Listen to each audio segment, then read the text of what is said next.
Okay, so Splashcat is on blue-white Rini, probably the most hype deck of the format going into the GP. It's a tempo deck, or I guess an aggro control deck, because it can play like a control deck sometimes. It's a deck that runs Rini, Sendai Arc Cleric, a card from the new set. For 5 generic and 2 white, you get a 3/4 that makes 4/4 Flying Vigilance Angel every time you cast an instant or sorcery spell, but gets discounted by 1 for each instant and sorcery in your graveyard. So you can easily see that this sort of effect is super abusable. And your goal is to slam down a 2-mana Rini with enough mana up for counter backup, and then you just win from there. And the rest of the deck is just counter spells and card draw in order to get you there. And then you also run Patient Optimizer, which can do Delver-style beats if your opponent can't answer it. Side of the matchup, we have Homage Tribal on Abzan Rini, which evidently is trying to do a similar thing to Blue-White Rini, except in a different fashion, not having access to the copious amount of counter spells Blue-White Rini gets, instead having more discard, as well as access to Endless Helpless Souls, which lets you fill up your graveyard in a very quick fashion for Rini. So which Rini deck do you think is favored in this matchup? I'm not really sure. I'd imagine that Blue-White Rini ends up being favored, mainly because of the Patient Optimizers. Just kind of looking over Homage Tribal's list, there's not really much they can do to a Patient Optimizer with Hexproof. Having 2 Momentum Warriors on board as the only answer I can see. Oh, Noxious Outbowling, I guess. But it's also... Yeah. I mean, Noxious Outbowling also enters... Maybe you do side in Noxious Outbowling as well, because it does clear a Rini and all the Angels. And potentially, Homage Tribal does end up being good in the matchup, just with Discard being a cheaper form of interaction than counter spells, and more proactive form of action, as well as just having an easier time filling the graveyard with Find Happiness Ministry and Endless Helpless Souls. Right, but if Blue-White Rini gets the counter curve, then Homage Tribal is in pretty big trouble. Yeah, one of the things about Blue-White Rini is that the deck can really just nut draw. If Blue-White Rini draws well enough, you will just kind of lose. Going turn 1 Sinkhole, turn 2 Counterspell, trading 1 for 1, then dropping a Rini on turn 4 with Counterspell backup.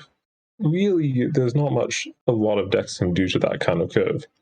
That's always going to be a way the Blue-White Rini deck can win. Of course, that won't happen every game. Or at least Homage Tribal definitely hopes it won't happen every game.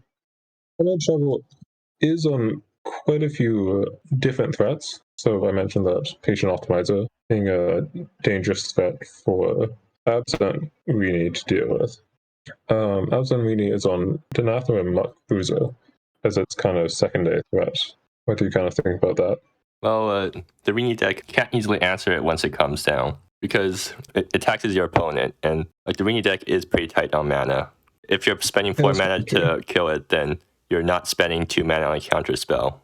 Yeah, definitely with both these decks being only on 20 lands, it is going to be kind of hard for we need to get to the amount of lands they need in order to deal with Muckraiser. And also, Valdez naming high always snatches Rini.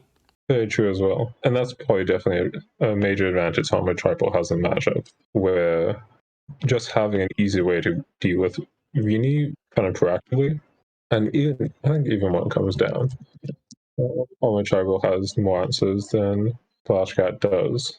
Is that right? Yeah, Descend on the Helpless. Not really what you expect to be hitting a 3/4, but Rini is generally the smallest creature on the board when she comes down. Well, if you have Patient Optimizer, actually Patient Optimizer just blanks that card, I think. Oh, that's true. Yeah, imagine Descend with the Helpless is probably a card that's being sided out just with how it interacts with Optimizer. But Stolen Secrets being another way to grab Rini.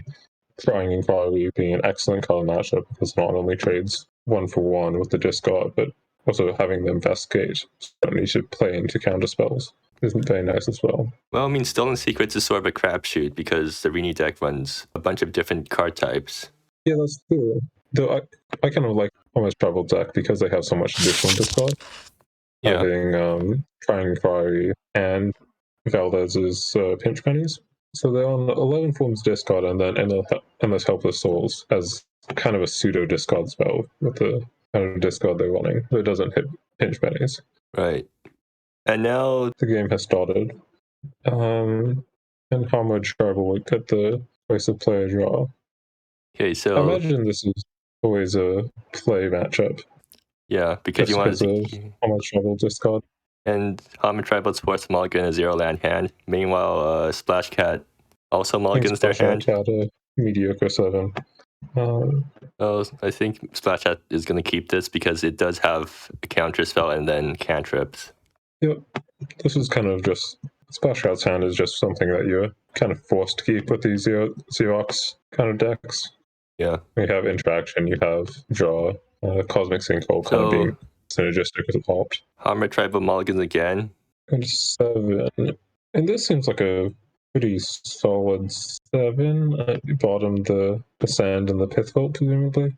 Yeah. Something that's notable pre-board is that we mentioned the sand and the helpless being very dead against an optimizer, but pithvault is also quite dead into blue-white Rini. Oh, they bomb Rini. I guess they're keeping the send in case the opponent has turn 1 optimizer. Yeah, that's definitely a line you could take. Because running out stolen secrets on creature is disastrous for Harmon Tribal, so I guess he doesn't want to take that risk. Yeah, fetching a swamp here. Yeah, I don't necessarily mind running at the stolen secrets turn 1. So, but I don't agree with fetching the swamp. They name instant. Yeah, that's probably a good good bet. Probably a safer name. But fetching the swamp means that you can't play this Donato Muckbrazer without drawing a green source. Oh yeah, right. So they well no, they couldn't have turn 1 stolen secrets any other way though. Because Clue Player Step is tapped. Well like if you really want a stolen secrets turn 1, then yeah, you do need to fetch the swamp. But I think not being able to play the Muckbrazer is kind of annoying enough that I'd just play the Gloomcover stuff, even if I wanted to run out the stolen secrets turn 1. And if you're naming instant, it's not like that's especially important. I mean, yeah, because you do have Descent on a helpless in case the opponent plays a turn 1 optimizer. Yeah.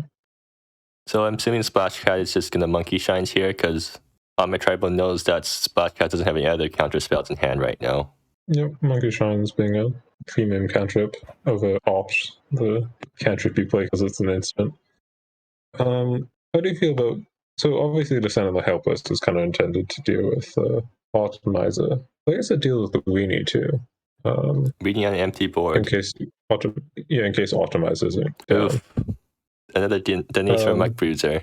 I was going to flip the idea of keeping the Pithworld. Almost that's the card that Harmon Tribal bottom and the mulligan or the Descend on the helpless.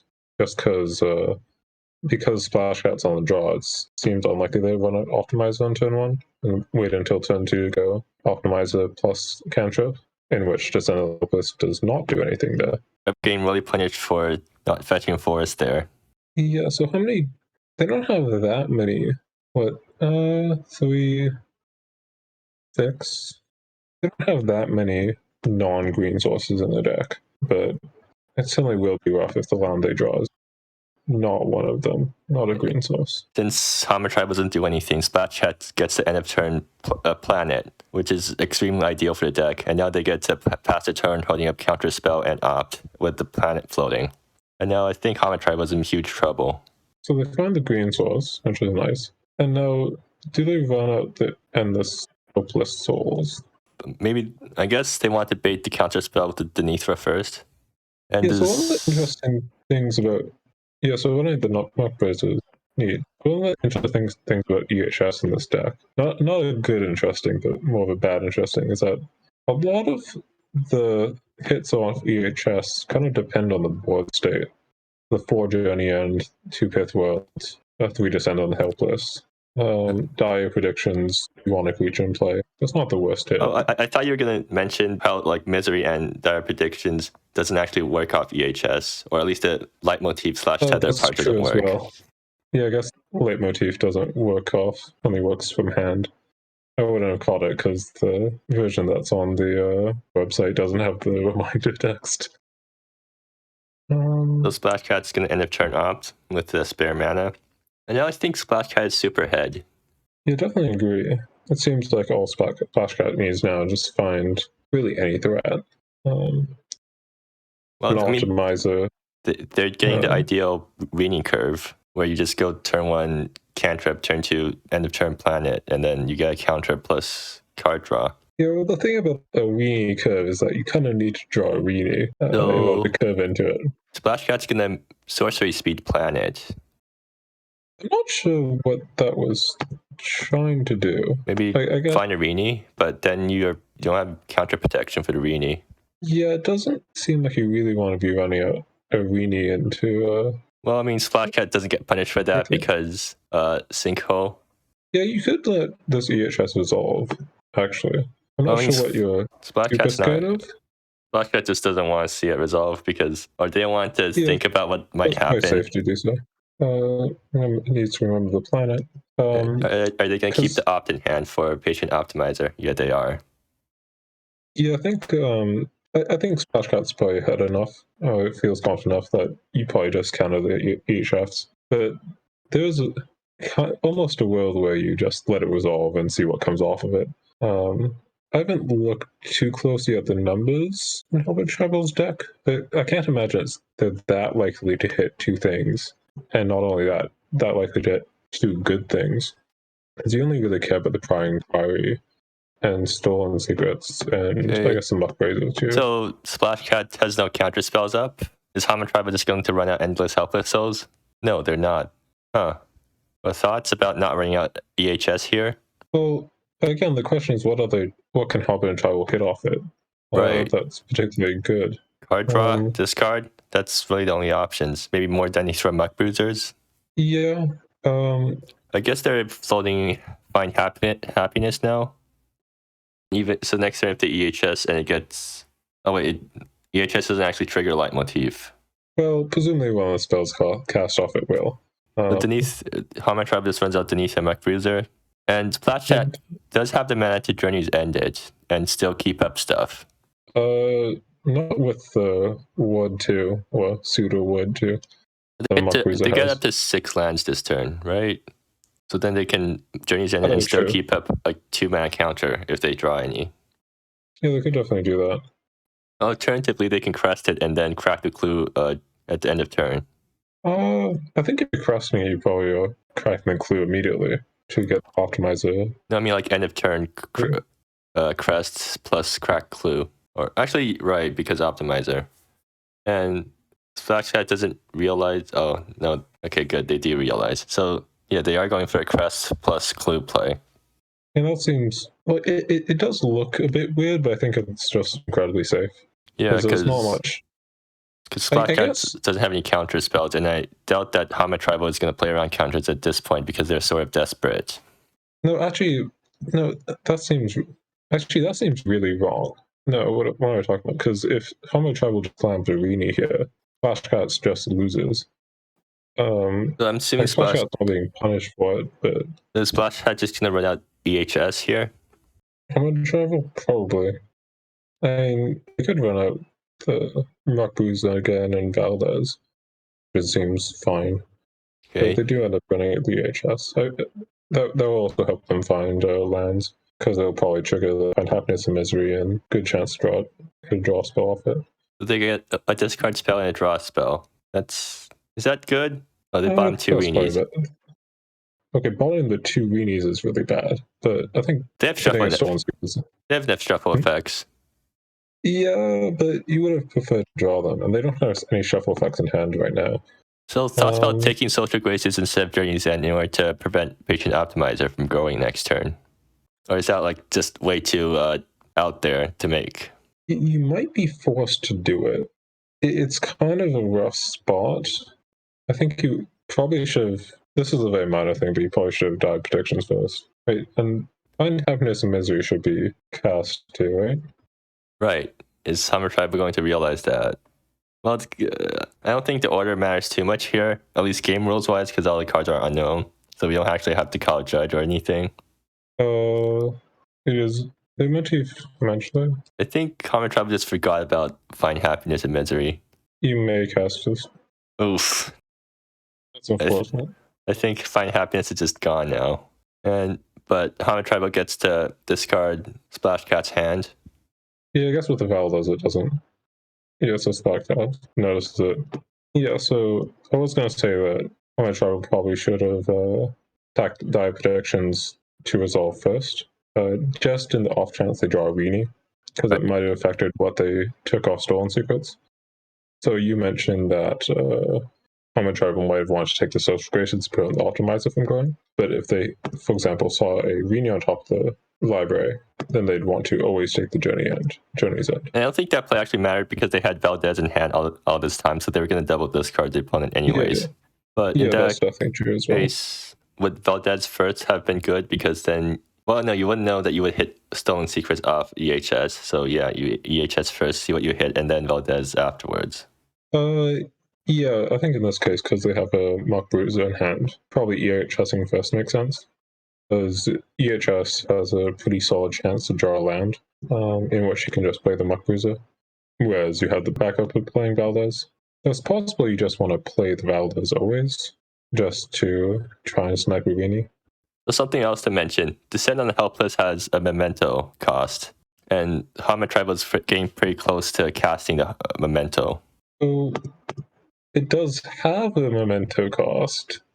And I guess back in Muck Bruiser, I suppose if you want to be really cheeky, since at this point both players have filled up their graveyard for Rini excessively, you could start targeting Splashcat with the Find Happiness and Misery, and try to hit an optimizer to get back. If you want to be really cheeky. That is, that doesn't actually sound that insane. When I think about it. There's not any downside to it, considering I don't think Hama Tribal has any graveyard interaction. I guess they can hit more Descendant on the Helpless to get more mementos. Yeah, Cormoran is any graveyard. Okay, so you can also hit your own graveyard. Is Mech Cruiser in the graveyard right now. So I guess Muck Bruiser is probably, I guess that's probably going to be wrong just because Muck Bruiser is probably always better than Optimize at this point. Yeah. But also something else to note, you need a target to cast Ascend. So and Patient Optimizer is hexproof. Very true. So so if you want to Memento Descend, you have to run out the Nisa Muck Bruiser first, and then descend it on the Muck Bruiser, because Descend lets you target anything. It's an if, not a target. You don't have to target something with the lowest power. Yeah, that's very true. That's a very narrow line, but yeah, definitely probably worth doing at this point. I guess maybe there's an extra chance that when a Rini comes down, the Patient Optimizer would have grown into a 6/6. But I guess at that point you're probably dead. So, well, like Splashcat, after the discard spell, Splashcat doesn't have anything in hand, so they're gonna have to top deck stuff. That's true. Though they don't think they have drawn a lot of lands already. There are 9 lands left in their deck. 6 in play, 2 in hand, 3 in yard. So they're less than 25% chance to draw a land. Granted, that's still non-zero. If you have any experience with Magic, you know that you always top deck lands when you have the least number of lands left in deck. That's true. So I mentioned at the beginning that I didn't really like playing out the Stolen Secrets because it hindered your green sources. Hama Tribal wasn't punished finding the first green source. They might actually be punished on this next turn because they only have 1 green source in play. They probably want to be running out both Muck Bruisers. Yeah. Which they cannot do with only 1 green source. Or actually, yeah, if they don't draw anything good next turn, they are in trouble because they're forced to play 1 Muck Bruiser and then that's their turn. Or I guess they can also run out Valdez if they really wanted to. Yeah, Valdez is Valdez is just so much worse of a threat than Muck Bruiser, because depending on what happens with this Find Happiness and Misery, we just submit a Judge Call. The Muck Bruiser is a 5/6, which is pretty substantial. And the Rini deck does have trouble dealing with creatures on board, or at least hard to deal with creatures on board. Very true. I do think at this point, as long as Splashcat finds some cantrips, the Optimizer will outrace a single Muck Bruiser. And now next turn, Splashcat will have the option of whether or not they want to run out this Ocean Monastery in order to fetch a pillar. I think they do. Yeah, so there's kind of like three things that you can do with the Ocean Master. You can keep it in hand to stop Valdez from being hasty. You can play it out tapped to preserve some life total. Or you can play it untapped to fetch Airy Pillar more quickly. Which of those lines do you like? I would be fetching Ares Pillar. Yeah, but untapped or tapped Ocean Master to fetch it. Well, I guess it depends on what you draw. If you draw more action, then you can probably afford to play it tapped. Or if you just top deck Ares Pillar, then you're going to play that thing tapped. I suppose that's true too. But maybe you should play it untapped in order to fetch it, so you fetch Airy Pillar so you don't draw it. Like the judge call is taking a while. The judge call has finally been resolved, so we can go forward. Find Happiness will not be resolving. In fact, it's stuck in exile, which doesn't matter because both players have enough cards for Rini. Yeah, it could matter for the Muck Bruiser, however.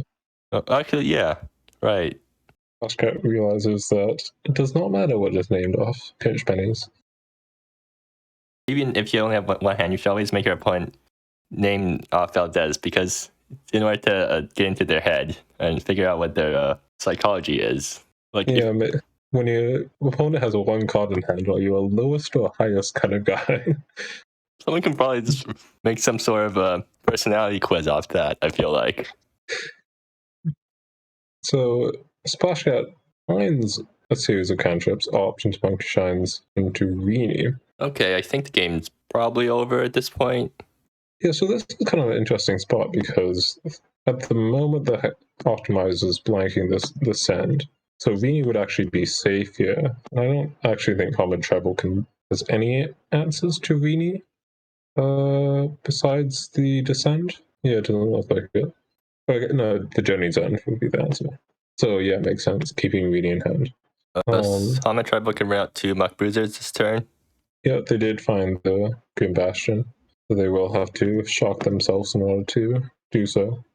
So they're still punished for the swamp fetch, ultimately. Yeah, a little bit. Though I can't imagine it ends up mattering too much here, since if the Splashcat finds another cantrip for the optimizer, it will kill them in 2 hits regardless. And Splashcat does decide to run out the monastery untapped. Fetching Pillar, probably? Yeah, most certainly. Wait, which counter did Splashcat put on the optimizer? Flying Hexproof, +1/+1. They're missing prowess. We don't turn. What did they put on it? I don't remember. Oh, they put the counter. I was going to say that if the flying counter was what was put on, then if instead of the flying counter, Splashcat put the hexproof or the prowess counter, then Airy Pillar plus A plus optimizer, if Splashcat finds a cantrip, would be lethal here, since the prowess would put it up to a 3/3 and then up to a 7/7. The other thing is, if Splashcat gets one more counter on Patient Optimizer, it will no longer protect Rini from Descend. That is true. Not that it would matter, because Hammer would be dead by then, but that is something to keep in mind. Actually, this shock fetch might end up mattering, because Optimizer plus A-Pill is just a 2-turn clock, straight up. Oh yeah, right. Is Splashcat going to tap out for it? Will Splashcat go for it? Probably not, because they have Rini plus counter in hand, so they're just going to sit on that, because that's basically guaranteed win at this point. Well, I suppose it is, because there's no way for Homid Tribal to break through that. Homid Tribal would need to have a removal spell in hand and also top deck another removal spell, and that would be the only way to deal with Rini. Well, just like even just with these cards, the Homid Tribal descends the Rini. To put another card in yard. It doesn't kill Rini, but makes Muck Bruiser 7/8, which one combined kills Splashcat immediately. Splashcat probably plays still on it, makes the 4/4. And then Valdez comes down. So I guess Valdez won't actually have haste because Splashcat can crack the clue immediately. So that would mean that Optimizer doesn't get bigger. But I think Splashcat has lethal anyways if that play goes through, right? Angel, Ares Pillar plus Optimizer. No, that's not lethal. That's one off from lethal. Or no, never mind. It is lethal if that play goes through. Yeah, you do have to consider Homid Tribal Homicide could drop Hithwell here, clear the Angel.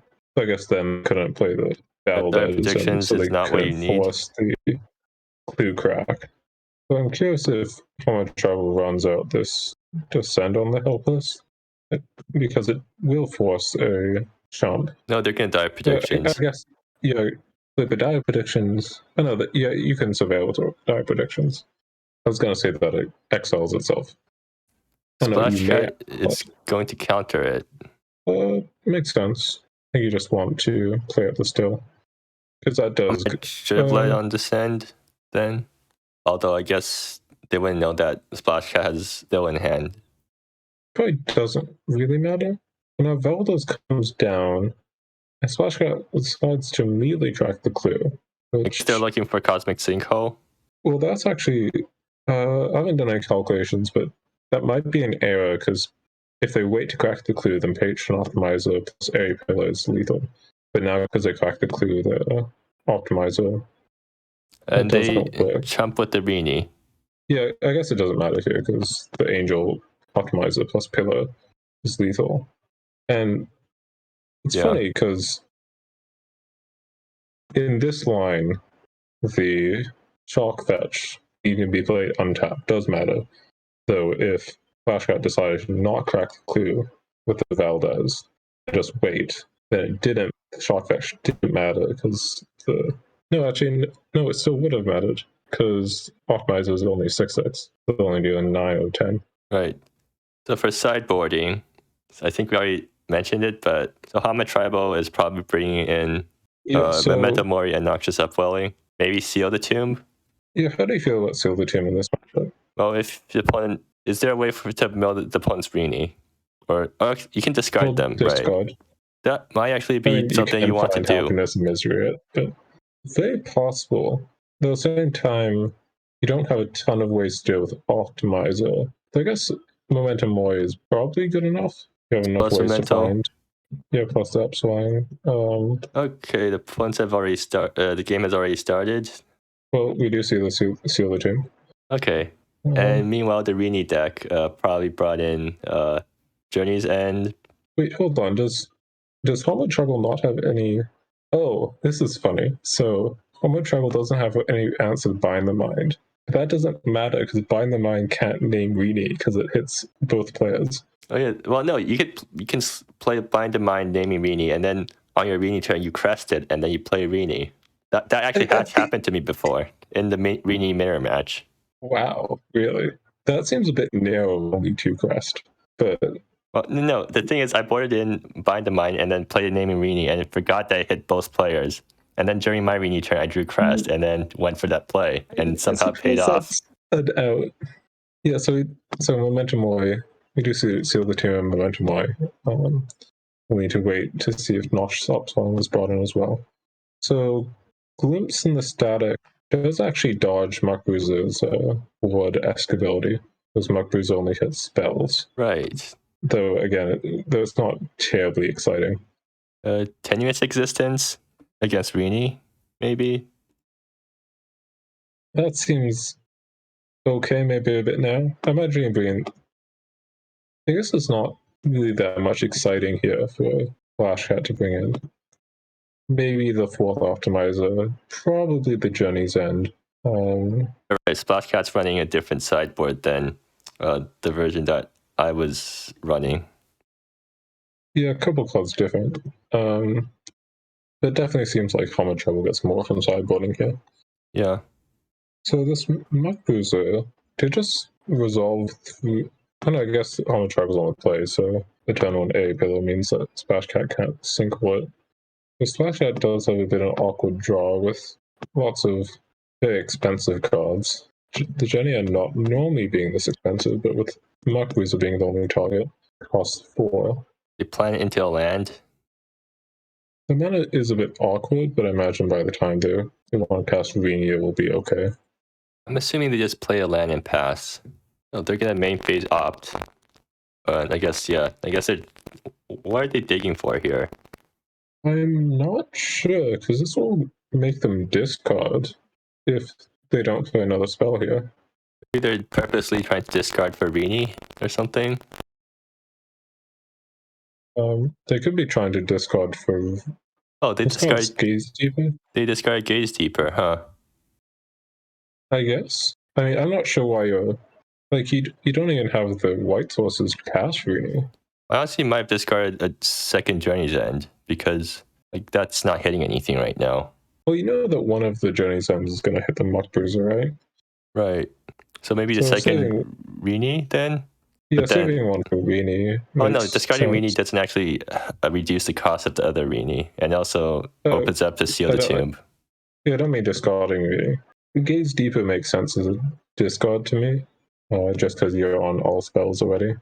But I'm just more so kind of curious why they main phased it. Is Hama thinking about sealing the tomb? Huh. Surely that's a.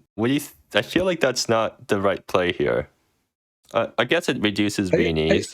I almost don't mind it just for the hand information or the scry. Right. So it slows down Rini by 1.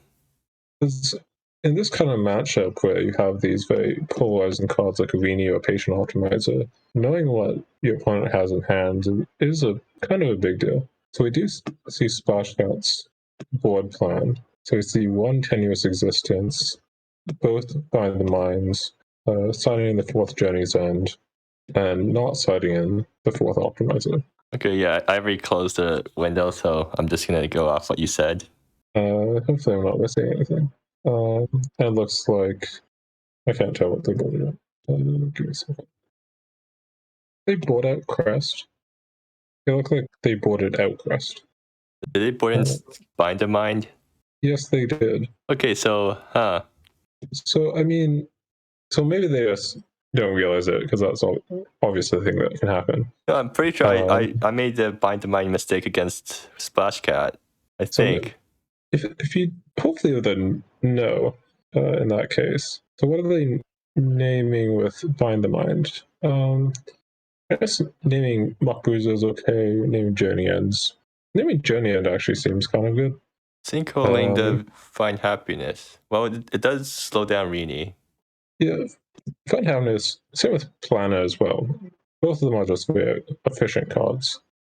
Find Happiness and especially being a mill 4 in a deck that cares about filling the graveyard with Muck Bruiser and Rini. So, Splashcat doesn't draw lands, so they're gonna pass and hold up stuff. So, Hammer Tribal is 2 cards for Rini. Both players aren't that far into Rini yet. Yeah, neither of them even have the second white source to cast Rini. So, Hammer Tribal can still in secrets here. Will Splashcat counter that? I imagine you do. Well, Hammer Tribal already named something. Yeah. Well, the intent is clear. Splashcat's gonna steal anyways for the clue, I'm assuming. Yeah. I kind of like that. Probably for the clue, as you mentioned. But also just because you are kind of a bit free to seal the tomb here. Though I guess it's kind of funny because if your Rinis get sealed in the tomb, then you can freely run up Bind the Mind on Rini. Yeah, right.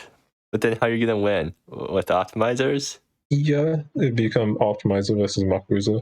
I feel like Muck Bruiser has advantages there. Probably, yeah. They're not especially at this point with a Muck Bruiser in play and no Optimizer. But Journey's End is a cleaner answer to Muck Bruiser than anything Hammer Tribal is. I guess they have a couple momentum wise. So Splashcat's at 3 cards per Rini? As is Hammer Tribal. I wonder when Hammer Tribal is going to fire off the Memento Mori. Okay, that's not good. That's not a good draw for Splashcat. I guess, yeah, they're just going to crack the clue to look for lands. That's also not a land, but at least it gets a card into the yard for Rini. Well, can you afford to not discard Rini here? I was scared of seal the team with Splashcat. That's basically the question.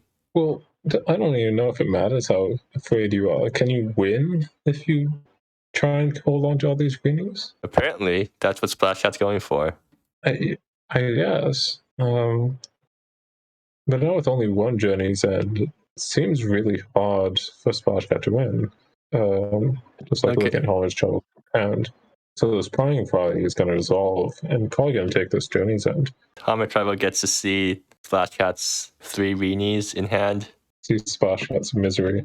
So imagine what's going to happen because Journey's End is going to be taken, and then as soon as Hammer Tribal finds a right source for this Rini, Splashcat seems kind of a bit out of luck, because even if Splashcat lands a Rini, I guess they do have 3, so the first one Journey's End isn't going to be too much of a concern. I mean, Hammer Tribal can just fire off Memento Mori and just prevent Splashcat from casting Rinis. That's true, but not this turn. So maybe it's actually okay for Splashcat. Decides to take the Rini over the Journey's End. Probably because if Hammer takes a spell and then Splashcat tops like a white land, then they can just slam Rini plus the counter spell right away.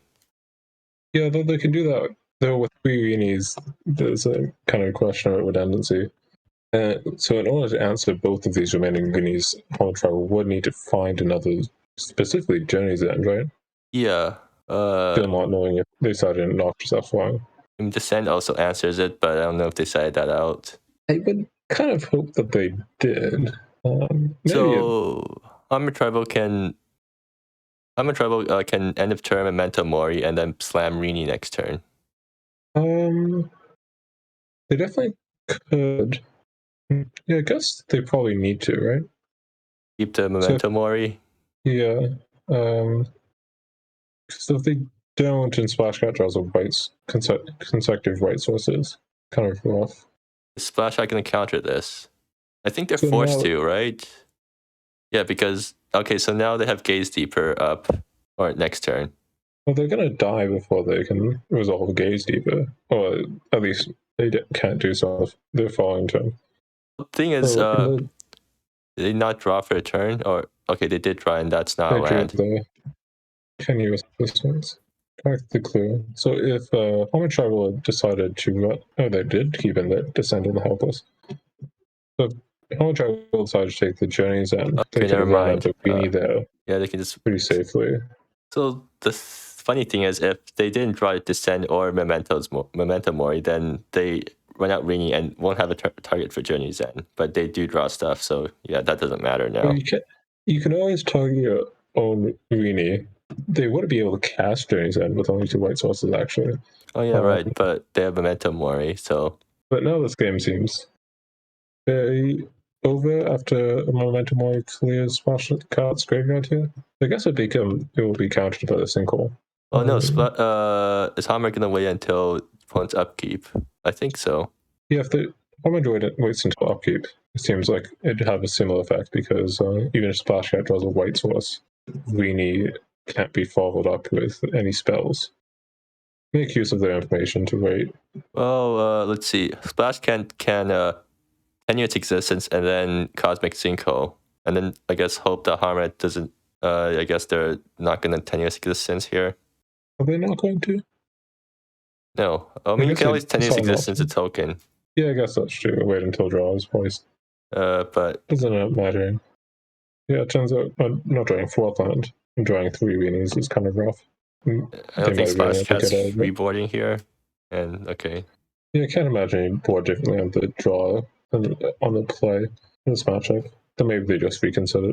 They could just reconsider the board. Okay. Splashcat, 1 lander, mulligan, Hammer Tribal, basically exactly what you want. Couple of spells in a reading. Splashcat gets a pretty good 6-card hand. Yep. Optimize with turn 1, bunch of cantrips, and some candles. I don't think Hammer Tribal has any way to deal with Patient Optimizer right now. Yeah, not right now. They need to draw into a Memento Mori, or not just supplying if they end up putting that in. Wait. Oh, okay. They get Journey's End, which won't help here. It's going to be too slow to deal with the Optimizer. So, now the question is, does Splashcat keep up a counter spell here? I think they're keeping up counters. I think to keep up rounds. And I think that's what I would have done here too. And if the opponent doesn't have anything, then I can just plan it end of turn. That's true. Though you are a bit slower growing. Oh, okay. Yeah, I guess that count. can And now be you're punished for forced that. to use a counter spell to defend the patient optimizer, which is not very ideal. So Hammered Yeah, managed to my get do. value off Journey's End against patient optimizer. So runs out the monkey shines with the planet. And Journey's in a nebula. And now Splashcat gives optimizer hexproof after Hammer Treble has already used the removal spell. No, it's not like that. How much trouble, especially considering we saw Descend last game, definitely has some target removal. Now I have endless I souls. feel like Hammer should run out the discard spell first, because they have 2 discard spells. Yeah. So And now now, I imagine you run out planet here, right? yeah, because you want to float the planet. No, Gaze Deeper is protecting the planet here. Yeah, I guess that's true. I guess you Plus, probably want to be. Yeah, there's no way the planet can be taken, so that's pretty safe. it prevents Splashcat from drawing into Rini and then getting it taken. Actually, I guess, do you play it in response to the Prying Probably? I think so, because you want to float the planet. I suppose so. Yeah, I guess that's always just good to do. I was kind of thinking that maybe. I guess it always gives how much travel the choice, which is not great. Hammer Treble Still, minimum takes the second optimizer. ends up looking out as Splashcat draws a cantrip. They're looking for a blue land here to keep up still a Pandemonium, I think. That's not an ideal blue Not land. that blue land. So now, how much trouble does have three spells in yard? They can, if they want to, just go land Rini next turn.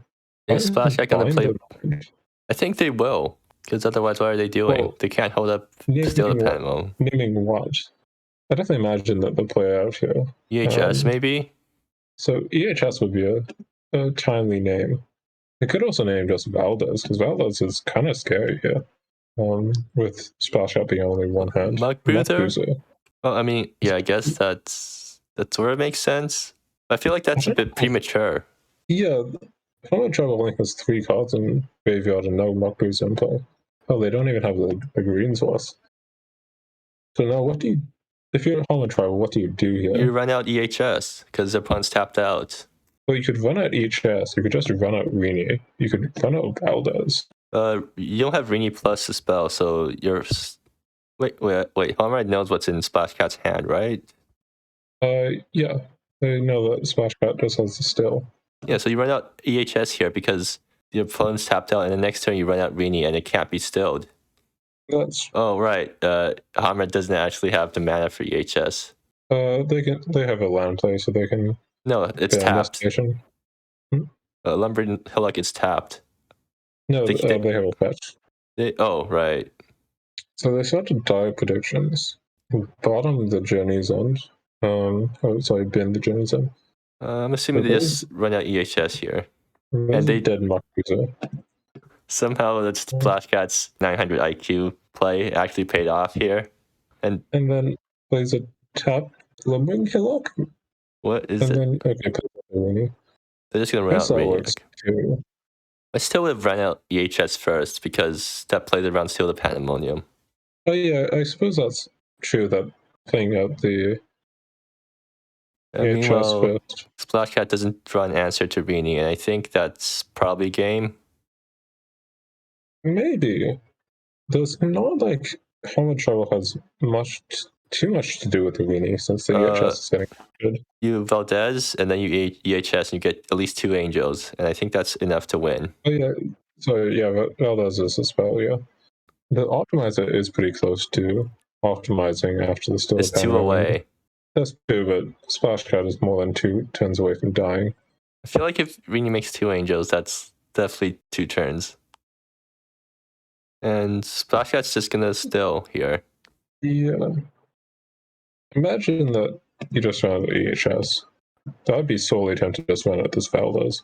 Because Valdez dodges Cursing Glance. Okay, and Splashcat manages to also counter again. Now, what can Splashcat top deck here?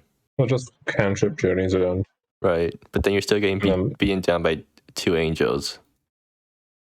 Yeah, but only for a turn. I suppose that you're probably just dying. Well, that's definitely seals. Oh, sorry, clue. Now, this alt kind of needs. I guess it doesn't need to find a Journey's End. Well, you would really want to find a Journey's End here. Yeah, I suppose that Splashcat almost just dies to Rini beats. And Yeah, they're not going to take it. Because I suppose even if you find Journey's End, Valdez probably seals the game regardless. Yeah. It does kind of speak to the card that Valdez gave Honored Tribal an Angel and forced to counterspell. I guess that this was a different Valdez, but Yeah. yeah. Is that a Rini deck also on one loss? Which other Rini decks? Hamid Tribal's Rini deck. Yeah, that was a 1-1 matchup. And Splashcat also. So the Rini deck really isn't doing all that well, I guess. Yeah, it seems the blue-white Rini decks are at the moment, what, 2-1-5 blue-white Rini? Yeah. But the other Rini decks are 6-1. Are you talking about Infused Rini? Yeah, I guess maybe Infused is the best example of Rini deck, but let's play it. Yeah. Anyways, yeah, that's the game.